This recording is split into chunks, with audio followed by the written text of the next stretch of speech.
መንግስት ከምንጊዜውም በላይ ህብረት ስራ ማህበራትን በመደገፍ ትኩረት ሰጥቶ እየሰራ በመሆኑ የታለመውን የኢኮኖሚ እድገት ለማሳካት የቁጠባና ብድር ማህበራትን ማጠናከር እንደሚገባ የወላይታ ዞን የመንግስት ረዳት ተጠሪ አቶ መስፍን ቶማስ ተናገሩ።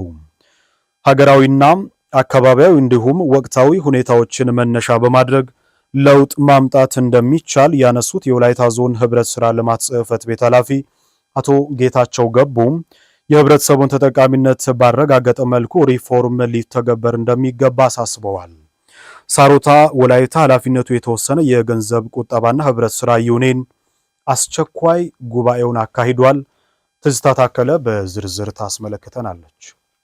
ሳሮታ ወላይታ ኃላፊነቱ የተወሰነ ገንዘብና ቁጠባ ህብረት ስራ ዩኒየን ከዞኑ ግብርና መምሪያ ህብረት ስራ ልማት ጽሕፈት ቤትና አደጋ ስጋትና ስራ አመራር ጽሕፈት ቤት ጋር በመተባበር የሴፍትኔት ተጠቃሚዎች ቁጠባ ገንዘብ ለማስተዳደር በተገባው ውል መሰረት በስካሁኑ ሂደት የታዩና የተለዩ ችግሮች እንዲሁም የመፍትሄ ሀሳቦች ላይ ለመወያየት አስቸኳይ ጉባኤውን አካሂዷል። የማህበሩ አባላትም ባገኙት ብድር የስራ እድል እንደተፈጠረላቸውና በቁጠባ ገንዘብ ራሳቸውን ማሻሻል እንደቻሉ ይመሰክራሉ።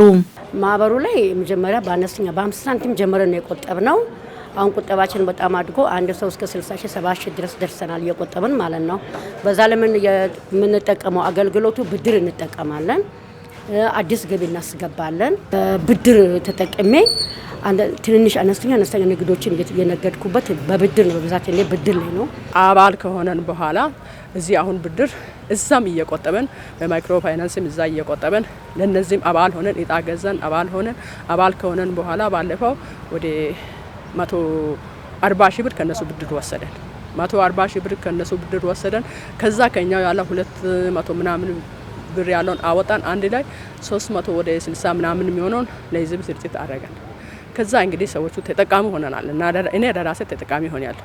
ህብረት ስራ ዩኒየኑ ከመመሪያና ደንብ ጋር በተያያዘ የሰራቸው ስራዎች የሚበረታቱ መሆናቸውንም አባላቱ አክለዋል። አሁን እየሰራ ያለው በተለይ ማህበሩ ለማህበራት የሚሰጠው ብድር እስከዚህ መጥቶ ከመውሰድ ሌላ እስከ ነጥብ ጣቢያ ድረስ ደርሰው ማህበራትን ለመደጎም ወይም ብድር ለመስጠት እዛ ይህን ነገር ለማጠናከር ያለው ሀሳቦች በሙሉ እጅግ በጣም ሊበረታቱ የሚገቡና ትልቅ ነገሮች ናቸው ብዬ ነው ማስበው። ይሄ ፈጥኖ ወደ ስራ አሁንም የበልግ ጊዜም እየተቃረበ ስለሆነ ሲስተሙ የተዘረጋ እንደሆነ ወደዛ ተገብቶ አሁኑኑ የሚሰራበት አግባብ ፈጣን መሆን አለበት። ምክንያቱም ስጋት የለውም።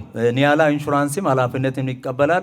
የሆነ ናቹራል በሆነ ሾክ ላይ በሆነ ነገር ላይ ከደረሰ አርሶ አደር ብድር ተጠቅመ ክሳራ ቢገጥመኝስ ብሎ ስጋት እንዳይኖረው ከጎን እኔ ያለው የሚል አካልም የተገኘበት ስለሆነ አሁን የመጣው አካል ይሄ ትልቅ ኃላፊነት ያለው ነው። ዩኒየኑ ቀደም ሲል ሲሰራና ሲተዳደር የነበረበት መተዳደሪያ ደንቦች ላይ የነበሩና መስተካከል የሚገባቸውን በማስተካከል ምቹ ሁኔታዎችን ለመፍጠር እየተሰራ መሆኑን የሳሮታ ወላይታ ገንዘብ ቁጠባና ብድር ህብረት ስራ ዩኒየን ዋና ስራ አስኪያጅ አቶ አግደው ቱንታ ተናግረዋል። ዩኒየኑ ቀደም ሲል ሲሰራና ሲተዳደር የነበረው መተዳደሪያ ደንብ ላይ የነበሩ አንዳንድ ማስተካከያ የሚያስፈልጋቸው አንቀጾችን በማስተካከል ለስራው ምቹ እንዲሆንና ስራውን ሊያሳልጥ በሚችል መንገድ ውሳኔ ለማስተላለፍ ተፈልጎ ነው። ማህበራትን ከኛ ጋር ከሚሰሩ ማህበራት ጋር በጋራ በጥምረት አርሶ አደሩን ደርሶ ለማገልገል ፈልጎ የመጣውን ከኛ ጋር ሊሰራ በሚያስችል መንገድ መተዳደሪያ ደንባችንን አሻሽለን የፕሮጀክቱ ስራና የዩኒየኑ ስራ በጋራ እየተጣጣመ እንዲሆን ለማስቻል ተፈልጎ ነው አስቸኳይ ጉባኤ የተጠራው። በሀገር አቀፍ ደረጃ እየተካሄደ ያለው የህብረት ስራ ማህበራት ዩኒየን ሪፎርም በዞኑም በከፍተኛ ንቅናቄ እየተሰራ መሆኑን ያነሱት የዞኑ ህብረት ስራ ልማት ጽሕፈት ቤት ኃላፊ አቶ ጌታቸው ገቡ ናቸው። የሪፎርሙ ዋናው ዓላማ የማህበራት ለአባሎቻቸው ጥቅም የሚቆሙ መሆን አለባቸው። አባላት ተጠቃሚነታቸው በጣም ከፍ ያለ ሊሆን ይገባል። ከዛ አኳያ ከዚህ በፊት የነበረው አሰራር እንዲሁም ደግሞ የማህበራት ሁኔታ ለዛ ምቹ የሆነ አይደለም። ብዙ የማህበራት ቁጥር አለ፣ ነገር ግን ትንሽ የአባላት ተጠቃሚነት ነው ያለው፣ በጣም ትንሽ። ስለዚህ የአባላትን ተጠቃሚነት ከፍ ለማድረግ ሪፎርሙን ማካሄድ ያስፈልጋል። ብልሹ አሰራርና ሌብነት የማህበራት ቀጣይነት ህልውና ላይ አደጋ የሚጋርጥ በመሆኑ የአሰራር ግልጸኝነትና ታማኝነትን በመፍጠር መስራት እንደሚገባ የተናገሩት የዞኑ ረዳት የመንግስት ተጠሪ አቶ መስፍን ቶማስ መንግስት ህብረት ስራ ማህበራትን ለመደገፍና ለማጠናከር ቁርጠኛ ነው ብለዋል። የተፈጠረ ሀብት አለ፣ ከዚህ በላይ ደግሞ መሄድ ይጠበቃል። ስለዚህም ድጋፍ ያስፈልጋቸዋል። በየደረጃው የማህበሩ አመራሮች፣ የዩኒየኑ አመራሮች፣ የመንግስት ዘርፉን የሚመሩ አካላትና እንደ አጠቃላይ እንደ መንግስት አስፈላጊ በሆነ ጉዳይ ሁሉ ከምን ጊዜም በላይ ለመደገፍ መንግስት ዝግጁ ነው የሚለውን ለማንሳት ነው። ጉባኤው የዩኒየኑ ቦርድ አመራሮች ምርጫ ተደርጎና ለታላቁ የኢትዮጵያ ህዳሴ ግድብ ግንባታ ማስፈጸሚያ የ100 ሺህ ብር ቦንድ ግዢ ተፈጽሞ ተጠናቋል። በየዓመቱ የሴቶች ቀን ስናከብር የሴቶችን ሁለንተናዊ ተጠቃሚነት በሚያረጋግጥ መሆን ስለሚገባው የጠረጴዛ ልማት ማህበር ፖሊሲዎችን ቀርጾ በአንክሮ እየሰራ መሆኑን የልማት ማህበሩ ዋና ስራ አስኪያጅ አቶ በረከት ጣሰው ተናገሩ። በዓለም አቀፍ ደረጃ ቀን ተቆርጦለት የሴቶች ቀን ሲባል ከቃላት ባሻገር ሁሉ አቀፍ ለውጦችን ለማምጣት መስራት ያስፈልጋል ያሉት ደግሞ በልማት ማህበሩ ስርዓተ ጾታ ክፍል ባለሙያዎች ናቸው።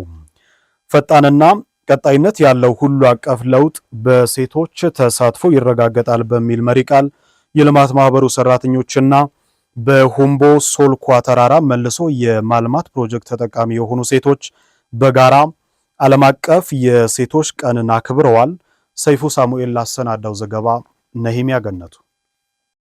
በዓለም አቀፍ ደረጃ ለ114ኛ በኢትዮጵያ ደግሞ ለ49ኛ ጊዜ የሚከበረው ማርች 8 የሴቶች ቀን በወላይታ ጠረጴዛ ልማት ማህበር ፈጣንና የተቀናጀ ተግባር ለጾታ እኩልነት በሚል መሪ ቃል በተለያዩ ዝግጅቶች ታጅቦ ተከብሯል። ልማት ማህበሩ የሴቶች ሁለንተናዊ ተጠቃሚነትን ለማረጋገጥ የስርዓተ ጾታ ፖሊሲ ነድፎ እየሰራ መምጣቱ የተጠቆመ ሲሆን ሴቶችን ከኢኮኖሚያዊ ጥገኝነት ለማላቀቅ በፕሮጀክቶች አቅፎ የበኩሉን ድርሻ እየተወጣ መሆኑን የጠረጴዛ ልማት ማህበር ዋና ስራ አስኪያጅ አቶ በረከት ጣሰው ተናግረዋል። አሁን ለምሳሌ ቁጠባ የሴቶች ቁጠባ ቡድን እናደራጃለን። በጣም ብዙ ናቸው በአሁኑ ጊዜና አብዛኛው ሴቶች ናቸው። ሆን ተብሎ ነው። ምክንያቱም አንዱ ችግር ምን ነው? የኢኮኖሚ ጥገኝነት ነው። ከኢኮኖሚ ጥገኝነት እየወጡ ሲሄዱ አቅማቸው ከፍ ያለ ይሄዳል። ሰው አይጠይቁም፣ አይቸገሩም። ባላቸው ነገር የሆነ ነገር ማድረግ ይችላሉ እና በቤተሰብ ውስጥ ያለው አንድነት ፍቅር ራሱ እየተስተካከለ ይመጣል እና አንዱን የማገዝ ነገር፣ እኩል የማየት ነገር፣ የማክበር የመከባበር ነገር ይመጣልና ከዚህ ጋር ተያይዞ የሚሰራ ስራ ነው። የሴቶች ተጠቃሚነት ማረጋገጥ ማለት ከቃላት በላይ ተግባርን የሚጠይቅ በመሆኑ ልማት ማህበሩ ከ12 በላይ ፕሮጀክቶች ውስጥ የሴቶች ድርሻ ከፍ አድርጎ እየሰራ እንደሚገኝ በልማት ማህበሩ የስርዓተ ጾታ ክፍል ባለሙያዎች ጠቁመዋል። በጠረጴዛ ልማት ማህበር ውስጥ የሚገኙ 12 በላይ ፕሮጀክቶችም የስርዓተ ጾታ ጉዳይ፣ የሴቶች ተጠቃሚነት፣ የህፃናት ተጠቃሚነት ትልቅ ትኩረት ተሰጥቶት እየተሰራ ነው ያለው ማለት ነው። ስለዚህ ለዚህ ማሳያ የሚሆነው ሶልኳና አካባቢው ገጽታን መልሶ የማልማት ፕሮጀክት የሚባል አለ። ኔቸር ቤዝ ሶሉሽን ነው የምንለው። በዚህ በሁለት ዓመት ውስጥ ከ51-52% በላይ ሴቶችን አቅፎ ተጠቃሚ እንዲሆኑ ከዛች በምትገኘው ክፍያ ቤታቸውን እንዲያስተዳድሩ የተለያዩ የገቢ ምንጮችን እንዲሳተፉ የማድረግ ስራዎችን እየሰራ ነው የሚገኘው። ቲዲኤ እንግዲህ እንደ አገር በቀል መንግስታዊ ያልሆነ ድርጅት ምንድነው እያደረገ ያለው? በወረዳው ይሄ መሪ ቃሉን ከመምጣቱ በፊትም በተግባር እያሰራ ነው ጀምሯል። በሁምቦ ወረዳ ሴቶች የተለያዩ ሀብቶች የሀብት ባለቤት ለመሆን በር ከፋች የሆኑ ነገሮች የተለያዩ ግብዓቶችን በማቅረብ የተለያዩ ችግኝ ከመትከል፣ እንጨት ከመትከል፣ የጓሮ አትክልት ከመስራት ገቢ ማስገኛዎችን የሚሰሩበትን መንገድ ከማሳየት አንጻር የተጀመሩ ስራዎች አሉ። የሴቶች መብትን በማስጠበቅና የሚደርስባቸውን የተለያዩ ጥቃቶችን በመከላከል ፈጣን ለውጥ ማምጣት እንደሚገባ በወላይታ ሶዶ ዩኒቨርሲቲ የኦቶና ኮምፕሬሄንሲቭ ስፔሻላይዝድ ሆስፒታል የአንድ ማዕከል የህግ አገልግሎት ሰጪዎች ተናግረዋል። ከቃል ባለፈ ተግባር ላይ ብዙ ጉድለቶች አሉ። እነዚህ ጉድለቶች ሁሉም ሰው ድጋፍ ቢያደርግ አንድ አቃቤ ህግ ብቻ አይደለም፣ ፖሊስ ብቻ አይደለም፣ ወይ ሴቶች ተቋማት ብቻ ሳይሆኑ ሁሉም ሰው ተባብሮ በአደራጀት ይሄንን ወንጀሎችን የመከላከል ስራ ብንሰራ መከላከል ይቻላል። ጠረጴዛ ልማት ከኛ ጋር እየሰራ ነው የቆየው። ይህንን ወንጀል ለመከላከል በአንድ ማዕከል የሚሰሩ ስራዎች ላይ ድጋፍ ያደርጋል። በሴቷ ላይ የሚደርሰው ጥቃትም አሁን ከጊዜ ወደ ጊዜ እየጨመረ ነው የመጣው። ይሻላል እንግዲህ በአንድ ተቋም ላይ አሁን የቀረበውን ሪፖርት አይተናል። 111 በ6 ወር ውስጥ በሴቷ ላይ ጥቃት ደርሶ መምጣት ማለት ግንዛቤ ውስጥ መግባት አለበት። መፍቷን የሚነፍቅ ይህንን አሁን የሚከበረውን በዓል ማያረግ መፍቷን የማትፈልገውን ሰው አስገድዶ መድፈር በዛም ደግሞ ሞት አለ። በወላይታ ዞን የሁምቦ ወረዳ ሶልኳ ተራራ መልሶ ማልማት ስራ ፕሮጀክት ላይ ከወንዶች ጋር እኩል በመሳተፍ ዘርፈ ብዙ ጥቅም ተጋሪ የሆኑ ሴቶች ከዚህ በፊት የነበረውን የበታችነት ስሜት አሸንፈው ለሌሎች ምሳሌ መሆናቸውን ገልጸዋል። ከዚህ በፊት ሴት ልጅ ቤት ውስጥ ምግብ ከማብሰል ውጪ ምን ትሰራለች የሚል አመለካከት ነበር። አሁን ግን በጠረጴዛ ልማት ማህበር አማካኝነት ከወንዶች ጋር እኩል እየተሳተፉ ናቸው። በተሰጣቸው ስራ መስክ ላይ ጠንክረው እየሰሩም ነው። መደብ ተሰጥቶት በአካባቢያችን እየተሰራ ነው። ከህበ አንበን ኦሴት ይዲደስ በተለያዩ ቦታዎች ስናይ የሴቶች ተሳትፎ ዝቅ የማለቱ ነገሮች ይታያሉ። ግን በዚህ በልማት ማህበሩ በግዴታ ባሉባቸው ቦታዎች ሁሉ ሴቶች እኩል ተሳታፊ እንዲሆኑ የማድረግ ስራዎች አሉ። በቁጠባውም ሆነ ኢኮኖሚያቸውን ከፍ በሚያደርጉ ነገሮች ላይ ሴቷን ከፍ አድርጎ የራሳቸውን ኃላፊነትን እንዲወጡ በዛው ደግሞ የራሳቸው ተሳታፊነትንም ከፍ እንዲያደርጉ የሚያደርጉት ስራዎች እጅግ በጣም የሚደነቅ ነው። በየዓመቱ የዓለም አቀፍ ሴቶች ቀን ስናከብር ከመሪ ቃል ባሻገር ፈጣንና ቀጣይነት ያለው ሁሉ አቀፍ ለውጥ ለማምጣት መንግስታዊና መንግስታዊ ያልሆኑ ድርጅቶች በመቀናጀት ለሚታየው ውጤት መስራት ያስፈልጋል። በመድኃኒት አቅርቦት ችግርና በውሃ ተደራሽነት እንዲሁም በከተማ ውበትና ጽዳት ዙሪያ በአንክሮ ሊሰራ ይገባል አሉ የገሱባ ከተማ አስተዳደር ምክር ቤት አባላት። የትምህርት ጥራትን ለማስጠበቅ የመማሪያ መጽሐፍት እጥረት በመቅረፍና ገቢን አሟጦ አሰባሰብ ላይ ትኩረት እንዲደረግም ጠይቀዋል። የገሱባ ከተማ ምክር ቤት 4ኛ ዙር 7ኛ የሥራ ዓመት 2ኛ መደበኛ ጉባኤ አካሂዷል። ተጨማሪው የተሰናዳው በሰናይት አብርሃም ነው። በፈጣን የእድገት ጎዳና ላይ ከሚገኙ ከተሞች መካከል አንዱ የሆነው ገሱባ ከተማ ለነዋሪዎች ለመኖር ምቹ እንዲሆን በርካታ ስራዎች እየተከናወኑ ይገኛል። የከተማው ምክር ቤት ሰሞኑን 4ኛ ዙር 7ኛ የስራ ዘመን 2ኛ መደበኛ ጉባኤ ያካሄደ ሲሆን ትምህርት ቤቶችን ማደስና መንገድ ግንባታ ስራ ላይ የተጀመሩ ስራዎች ተስፋ ሰጪ ናቸው ተብሏል።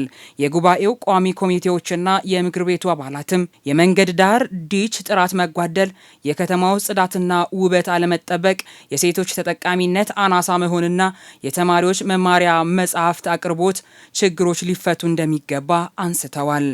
አሁን በርካታ ከዚህ በፊት ብዙ ወጪ ወጥቶባቸው የተገነቡ ዲቾች አሉ። ከተማ ውስጥ በርካታ ዲቾች ተገንብተዋል።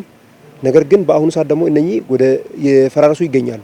ስለዚህ እነኚህ ነገሮች በከፍተኛ ወጪ የተገነቡ ስለሆኑ ለቀጣይ ሳይበላሹ በተወሰነ ወጪ መጠገን እየቻለ ግን ካለመጠገን የተነሳ ወደ መፍረስ እየሄደ ስለሆነ እነኚህ ዲቾች ቢቻል ጥገና ቢደረግ ህጻናትና ሴቶችን በትምህርት ቤት ማግኘት ስለሚችሉ ወርዶ ትምህርት ቤት ላይ መስራት እንዳለባቸው ነው። ክፍተት አለ። እስከዛሬ የትምህርት ቤት ወርዶ አለመስራት ስላለ ወርዶ እዛ እንዲሰሩ ማለት ሀሳብ ሰጥተናል። ያው አንዳንድ ክፍተቶች አሉ። ያላቻ ጋብቻ አለ። የሴቶች በጎጂ ልማዳዊ ድርጊቶች ላይ ግርዛትን በተመለከተ ሴቶችን የኢኮኖሚ ተጠቃሚ ከማድረግ አኳያ ብዙ የሚቀሩ ነገሮች አሉ። ይህንን ሴቶች እና ህጻናት ጽሕፈት ቤት ላይ ሴቶችን ተጠቃሚ ለማድረግ የታቀዱ ነገሮች አሉ፣ ግን ያው ተግባራዊ አልሆነም። እስካሁን ድረስ ያው ተግባራዊ አልሆነም። ስለዚህ ሴቶች የኢኮኖሚ ልማት ተጠቃሚ እንዲሆኑ ብዙ መሰራት አለበት።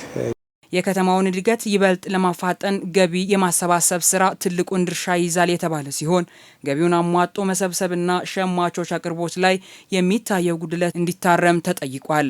ቀሪ እቅዱን ለማሳካት በርካታ ደግሞ መሰብሰብ እያለባቸው ያልሰበሰቡ ገቢዎች አሉ። ስለዚህ እነኚህን የገቢ ሪሶችን አሟጦ በመሰብሰብ በተለይ ለአብነት ቢጠቅስ አሁን ማዘጋጃ ላይ ላስቀምጥ ነበርና ከሰዓት አንጻር ገቢዎች ላይ በተለይ የበሰሉ የሊዝ ዕዳዎች አሉ። ስለዚህ እነኚህ በርካታ ልማቶችን መስራት እየቻለ ግን እስከዛሬ ድረስ ሳይሰበሰብ እዛው ተቀምጧልና ይህንን ከሚመለከተው ከግብረ ኃይል ጋር በመሆን በተለይ የበሰሉ የሊዝ ዕዳዎች እንዲሰበሰቡ ቢደረግ ባለሙያዎች ያው በአንዳንድ ስፍራ በሳምንት አንዴ አሁን እኔ ግቢ እንደሚታየው በ15 ቀን አንድ ጊዜ ነው የምመጣው። ግን በአንዳንድ ቦታ ቀን በቀን ውሃ ይመጣል።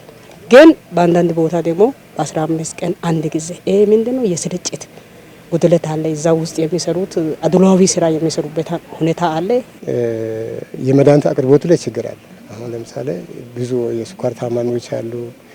የተለያዩ ወባ አካባቢ ስለሆነ ኳርተን እና የመሳሰሉት መድኃኒቶች አሁንም እጥረት አለና ስለዚህ ሰው ሁሉ የሚሆነው አሁን ፋርማሲ ወደ ግል ፋርማሲዎች እየተሰማራ ነው ያለው። ከአባላትና ቋሚ ኮሚቴዎች የተነሱ ጥያቄዎችን በተመለከተ ጥራቱን የጠበቀ የመንገድ ዳር ዲች ግንባታና ሴት ተማሪዎች ከትምህርት ገበታቸው እንዳይቀሩ የማበረታታት ስራ እየተሰራ ይገኛል ነው የተባለው። ወይም ሴት ተማሪዎች ከማጠናከር አንጻር በሴቶች ላይ የሚደረግ ልዩ ድጋፍ እየሰጠን ከመምህራን ጋር ከሚመለከቱ ከባለድርሻ አካላት ጋር አንድ ላይ በመሆን ቀጣይ ጊዜ ሴቶች ግንባር ቀደም እንዲሆኑ በትምህርት ቤትም ልዩ ትምህርት ድጋፍ እንዲሰጣቸው ቱቶሪያል በተለየ መልክ ተሰጥቶላቸው ከዛ ውጤት ከፍ ያለ ውጤት እንዲያመጡም ጭምር ከባለድርሻ አካላት ጋር ተነጋግረናል። አሁን ደግሞ ጨረታ በሚወጡ ዲቾችም ላይ በተስማማ ነው የጥራት ጉድለት እንዳይኖር ዋጋ በአንዳንድ ሁኔታዎች ጭማሪ ተደርጓል። በእርግጥ አቅርቦቱ በዛው ልክ ጭማሪ የተደረገ ስለሆነ ጥናት ሲደረግ ግን ጥናት የሚያደርጉ አካላትና ይሄን ክትትል የሚያደርጉ አካላት በትክክል እስከ ቦታው እየወረዱ የጥራት ጉድለት ያለባቸው አካባቢዎች ላይ ነክሶ ችግሩን እንዲያወጡና እንዲከታተሉ የሚል የቤት ስራ ተሰጥቷቸው ከሁለት ዓመት ወዲህ በኩል በተገነቡ ዲቾች ላይ ያን ያህል የከፋ የጥራት ጉድለት ያለመኖሩን አይተናል። ነዋሪዎች ጤናማ እንዲሆኑና በመድኃኒት አቅርቦት ላይ የሚስተዋለውን ክፍተት ለማሟላት እየተሰራ እንደሚገኝ የከተማው አስተዳደር ከንቲባ አቶ ደጉ ደሳለኝ ተናግረዋል። ሁሉንም መድኃኒቶችን በአማከለ መንገድ ወደ ዲስፔንሰሪ መግባት አለበት የሚለውን ነገር ከሚመለከታቸው አካላት ጋር የጋራ ስላደረግን በአጭር ጊዜ ውስጥ እንደ ወትሮ ከተማ አስተዳደሩ ድጋፍ የሚያደርግ ከሆነ ሆስፒታል ላይ በቂ የመድኃኒት አቅርቦት ሊኖር ይችላል ብዬ ነው ተስፋ ማደርገው። በመጨረሻም የተለያዩ ሴክተር መስሪያ ቤቶችን እንዲመሩ የተለያዩ ሹመቶች የተሰጡ ሲሆን 29 ሚሊዮን ተጨማሪ በጀትና ወደ ከተማው የተካለሉ ቀበሌያትን በተመለከተ ምክር ቤቱ ተወያይቶ በማጽደቅ ጉባኤው ተጠናቋል። በወላይታ ሶዶ ከተማ ለታላቁ የኢትዮጵያ ህዳሴ ግድብ ግንባታ 18 ሚሊዮን ብር የቦንድ ግዢ መፈጸሙን የከተማው ከንቲባ ዶክተር ፍሬው ሞገስ ገለጹ። የግድቡ ዋንጫ በሁምቦ ወረዳ የነበረውን ቆይታ አጠናቆ ወደ ወላይታ ሶዶ ከተማ ገብቷል። በዋንጫው ርክክብ ስነ ስርዓት ላይ የተገኙት የከተማው ከንቲባ ዶክተር ፍሬው የህዳሴው ግድብ ለሀገራችን እድገት ትልቅ ትርጉም ያለው ነው ብለዋል። በዛሬው ዕለት ከሁምቦ ወረዳ ነው የተረከብነው። ይሄን በጣም ሂስቶሪካል የሆነ ዋንጫ በመረከባችን እጅግ በጣም ደስተኞች ነን። የወረዳው ዋና አስተዳዳሪ ቅድም ሲያስረክበንም ሲናገር እንደነበረው በአፈጻጸም ደረጃ ትልቅ ደረጃ እንደደረሱ ነግረውናል። የሶዶ ከተማ እቅድ ከፍ ያለ ነው።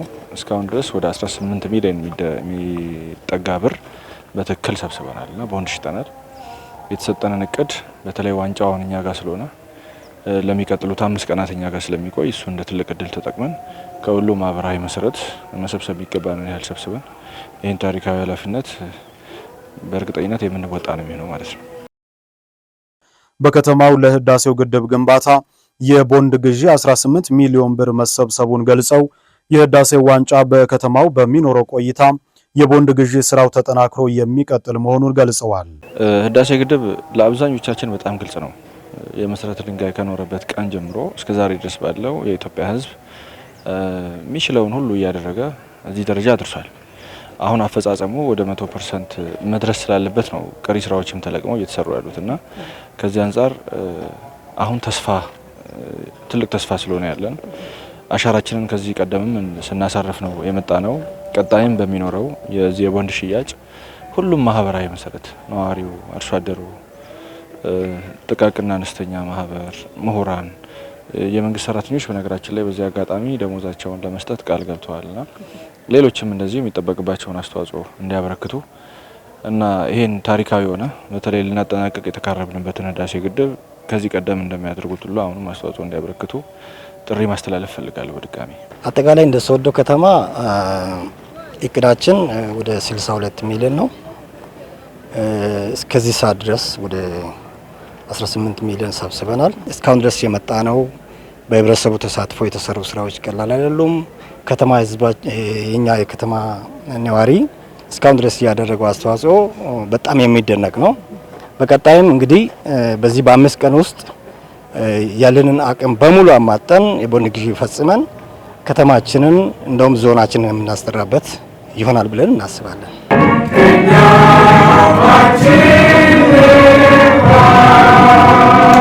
ዘገባው የባልደረባችን ትሁን ዘለቀ ነው።